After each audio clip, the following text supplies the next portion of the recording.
to introduce you all, or some of you are already familiar with Perpetuum Jewels. Jay Moncada has an amazing collection of post-consumer recycled diamonds and gemstones. And as you might have seen on the page on the website, if you haven't gone to it, I highly recommend it because you can see all of the pieces there. And Jay actually has a really cool promotion going on that I'll let him tell you about, and I'll let him introduce himself as well. So, what's up? Thanks, Dana. Good afternoon, good morning, and good evening to everyone. I see different places of the world joining us. It's exciting. Thanks to Susan. Thanks for Andrea for putting an incredible event, now virtual, which is fantastic. I've always been honored in being included in the contest for already a third year. I like the idea that every year it gets reinvented, the dialogue, and it just keeps getting better. It's incredible. I don't know how you guys pull it off. It's fantastic. Thanks for having us here. And as Dana mentioned, my name is Jay Moncada. I am the owner of Perpetuum Jewels, LLC, a very young company that is focused and specializes in post-consumer recycled gemstones, specifically. I guess from the get-go, I get, the big question is, what do you mean by post-consumer recycle? Where's the acronym? Where do you go from there? Well, we like to specialize in things that have already been worn and loved in antique or estate jewelry. We give significant value to the gems that have been mined and sourced for a long time ago, and that's the offering that we're bringing to market. Does the sound crackly to anybody but me? It is. I hear it too. Yeah, I'm hearing it too. I was just asking. Getting some okay. weird.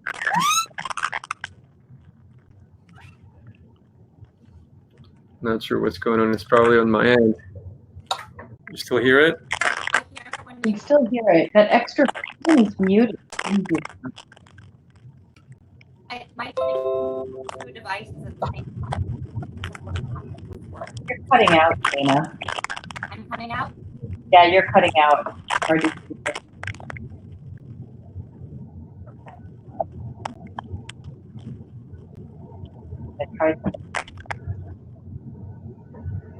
Okay. Oh, so it's not coming from me, I guess. All right. The sound seems to be coming from Dana's mic, because when I mute it, it stops. Oh boy. Okay. I guess I'm gonna try to go and come right back. Do you think that's bad? That's fine. Okay. I'll hang out and let Dana ask any questions. We're here. It does sound like someone's eating crisps. I feel like about. You get it to the end, the bottom of the bag. So I was super excited to be paired up with Dana, who is also someone who represents really well the responsible movement within our industry. I've had the pleasure of working with Dana for a little over 5 years already. And that's part of our mission, in providing an alternative to the market, and an alternative which is, other than newly mined product, right? There she is. Hello, welcome back. Sorry about that, everybody. That works. The good news is I can also see the chat now. So Can you see the chat? I can. I'm going to bail. I don't need to scan it to the chat. Let me know if you need me. I'll come back. Thank you so much. Okay, ciao. Ava, yeah, the crisps. Luckily the crisp sound is gone. Thanks everybody for your patience. Sorry about that. All right. I was just quickly talking about the relationship you and I have, as me as a vendor and you as a client, and also our responsibilities inside the movement, in ethical and responsible sourcing. My company is one of the very few, and perhaps the only U.S. company that has a continued certification by a third-party auditing firm called SCS Global Services. We are certified against two of their standards, one as a company, and we're certified as responsible source.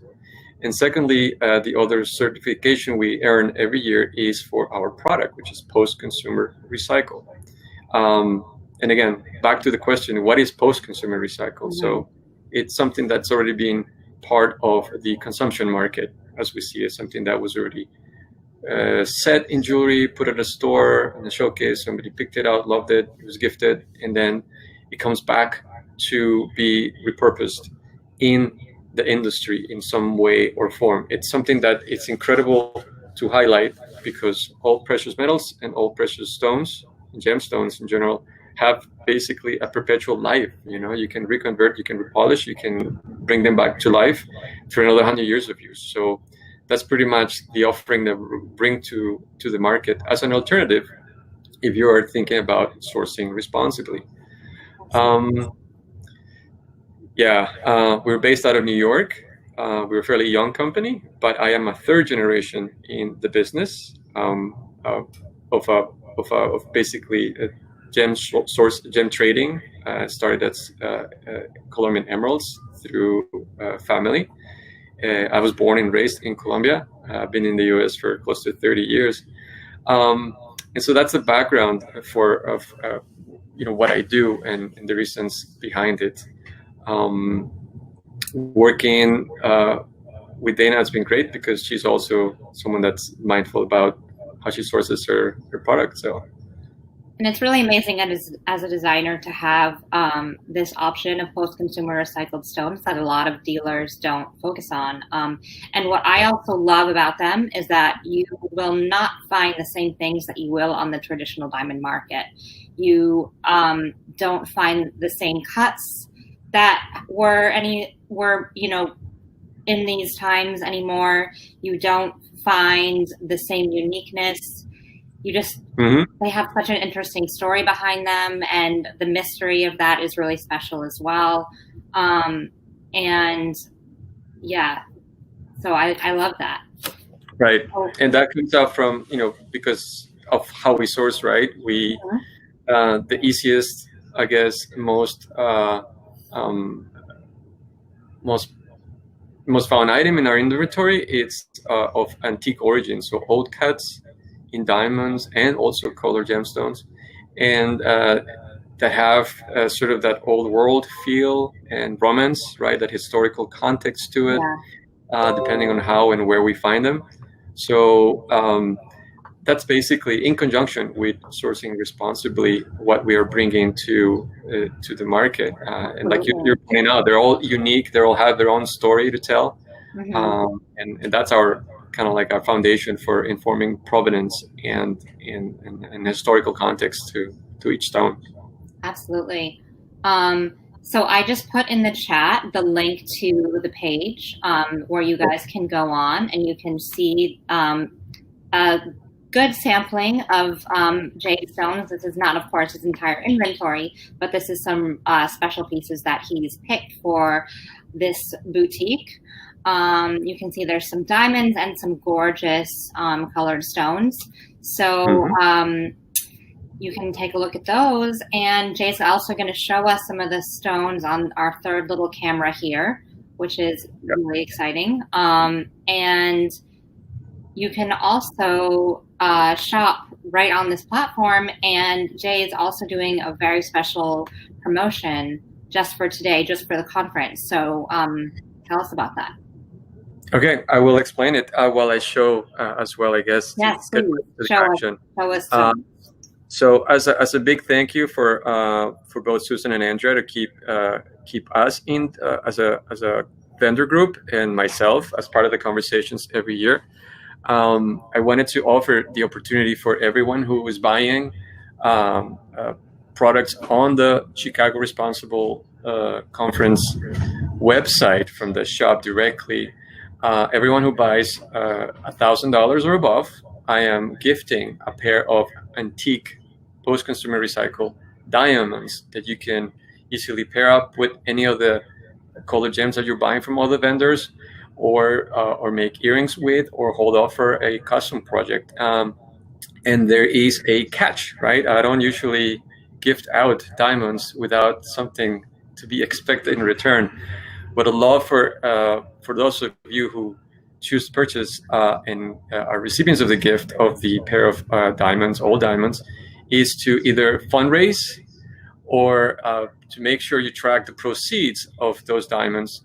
And I'd like you to pledge those proceeds to come back to the Responsible Jewelry Transformative that it's led by Susan, and try to fund any of those initiatives that are current or in the future. My idea is that we're here for the conference. We have this collaboration and discussion, but I would like us to keep thinking about the future of what this conference and the actors that are brought to this conference can do for the market. So please keep that in mind.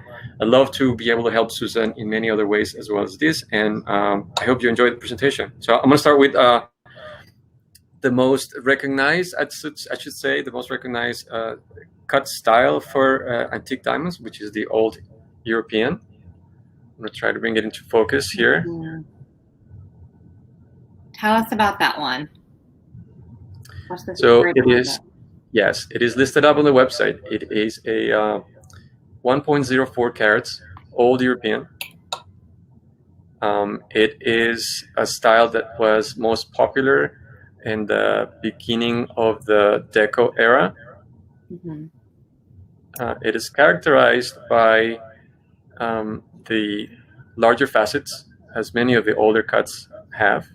And you will see it particularly manifested, and additional facets beyond what we know today as the modern round brilliant is that large keylid in the back. I'm going to put my fingers behind it so you can see it. And you can sort of see when you're looking at it from the front how there's like a little kind of almost like a circle on the back of it from that. And it really just adds something to it.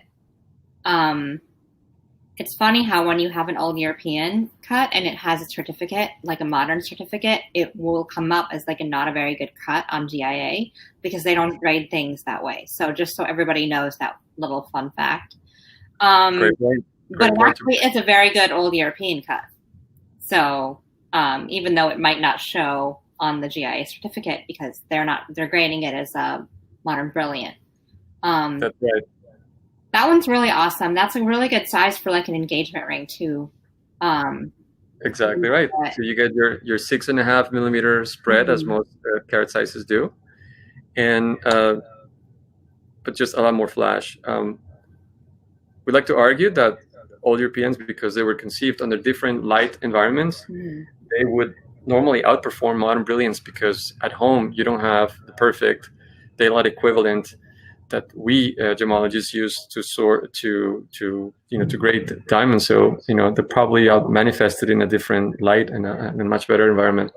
Yeah, I'm going to put right next to it now what's considered an old cushion. I love that. And it's yes. So you can see the outline changes between the Old European and the cushion. The cushion is an earlier attempt to getting to it. Thank you. So this is an old minor cut, right? Say it again. It's an old minor. It is also considered an old minor, yes. Generally speaking, old minors don't follow anything but the rough outline. So if the rough was a little elongated, it will be a little elongated. This particular one, it's a real cushion. It really is trying to be symmetrical, both length and width, right? Yeah. Another thing you can notice is that big keylid in the back. Yes, that is really special. I love that shape. I love how it's just so different than what you see. I mean, I know I've said that like a million times. I sound like a broken record. But yes, that one's right next to it. I think that you also, too, it's something to be said about sometimes So is it across the board that you'll find like consistent pricing for these, or how does that work when you're sourcing? And actually tell us about your sourcing process. Oh, absolutely. And I get the question a lot. So where do you buy your goods? Where do you go source them? I have a very large advantage over anyone else who is trying to source recycle, is that I'm in New York, and traditionally it's a landing lot for unwanted or trade-ins of jewelry when people come in and they want to upgrade, or they want to turn their engagement ring into a pair of earrings, things like that. We buy in the trade. Number one, we buy from auction houses, and a lot of our clients, like yourself, send their friends or prospective clients with their trade-ins to make an offer on. So try to keep it, as in a small circle. And there are many places where the overall market sources unwanted jewelry. You have pawn shops, you have refiners, places like that. So we try to keep it in a small circle, but the potential for many other sources is magnified. We have to remember that the U.S. has been one of the largest jewelry consumer markets there is. So back from the 1900s, even prior to the discovery of South African mines, which is more or less when these diamonds were conceived, jewelry was already circulating in the U.S. So there's a lot of jewelry out there. It's just a matter of getting to it. I'm going to continue the show and tell here real quick. I'm just set in the center. You'll still see the old European. And to the left, it's a modern round brilliant, also post-consumer recycled. That one's awesome. That one's a little bit bigger, looks like. It does have a better spread, you're right. Yeah. Where you're probably not able to see, but the type of flashes you get on the modern are thinner and slivery looking flashes, while as the old European is more of a subdued brilliance, which people tend to gravitate towards. I do think we can see that.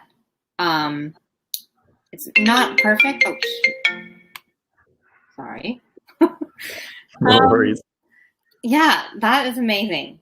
Yes, you like the bigger one, and Jelly. Yeah, the bigger is it's just really a different character. And the modern brilliant, of course, where there's variables in color and clarity of these two stones as well.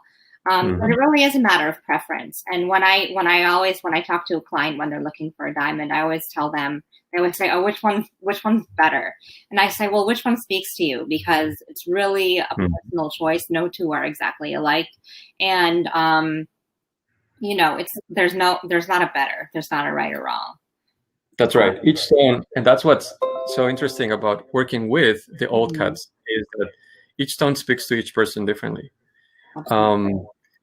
In terms of quality and size, a lot of people like to go for larger, and that's achievable with an old cut because a lot of them used to be in the lower color. So you can, same budget, you get your larger stone, right? Compromise a bit on the perception of color, and you can do that. But again, it's like you point out, they speak to you. Another interesting fact is, and I really can't compare it on my setup here, is that back in the day, the old cuts were conceived by eye, right? The cutter was being informed by the material, and they already had a target in mind. How do I make it shine? What are the characteristics that I want? Do I want to preserve height? Do I want to preserve depth? Right? They have to project that, as opposed to what modern cutting dictates, which is, well, you have to work within these boundaries to make it ideal or to make it perfect. Right. But that's just one way of looking at it. But what old cuts, each stone individually has something to tell, in terms of light performance and the character. So that's fascinating to work with. Every one single stone that we source, it's just incredible to learn and understand.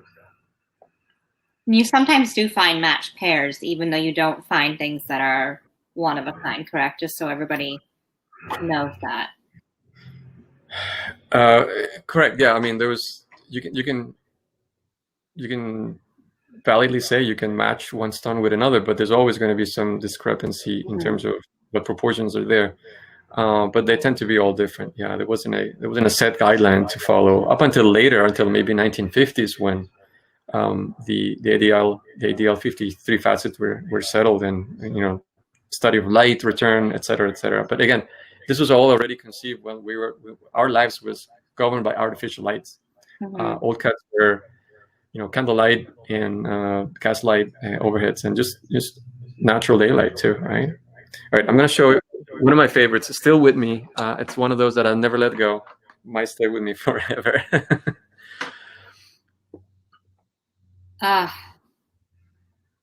That's a really beautiful one. That's that carré cut, right? No, think further back in time. The Peruzzi? That's right. Oh my gosh, yes, I know you love that one. That one is so special.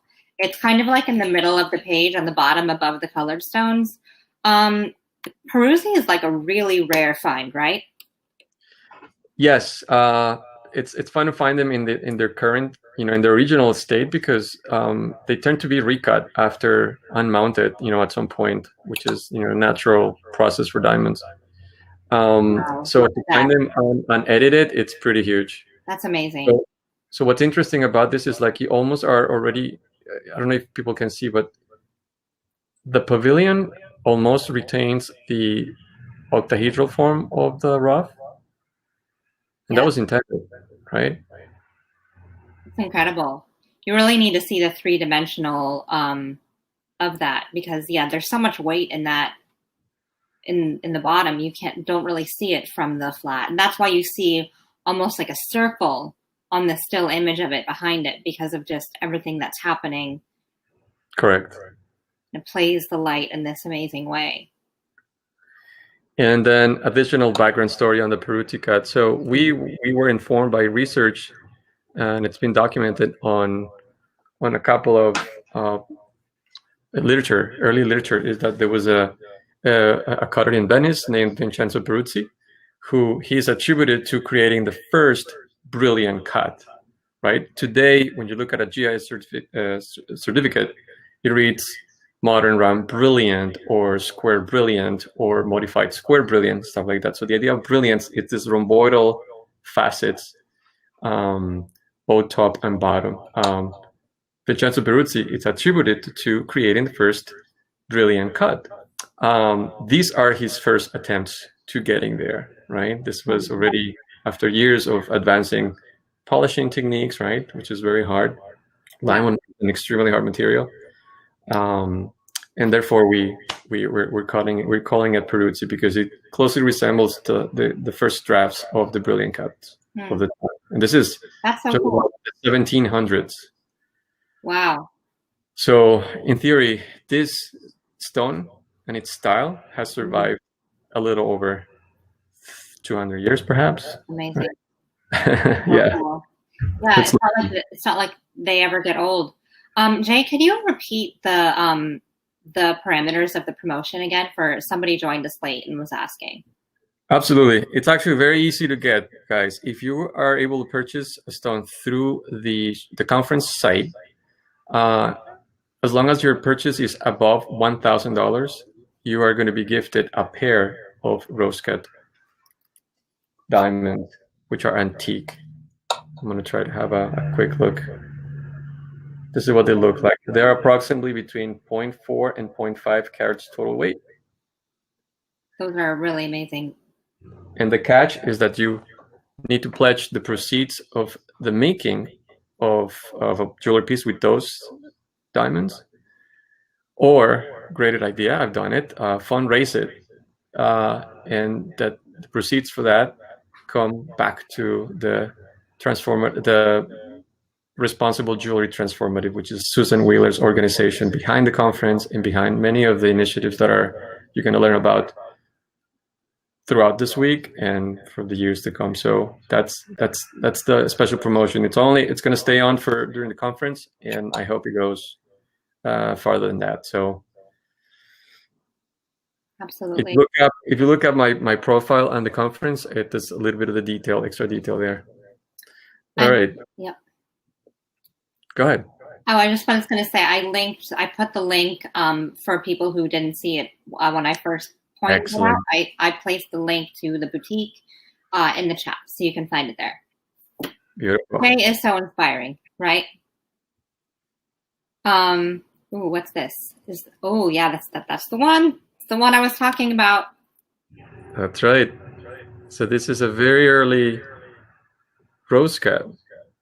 So cool. You can tell that there's something wrong with the outline. It's not a broken stone. It's not a cheap stone. And parts there are actually wear chips that have created some indentations. But overall, what you're looking at is basically the same outline of the rough that's used for rose cuts. And I love that. type of rough, it's called a macro.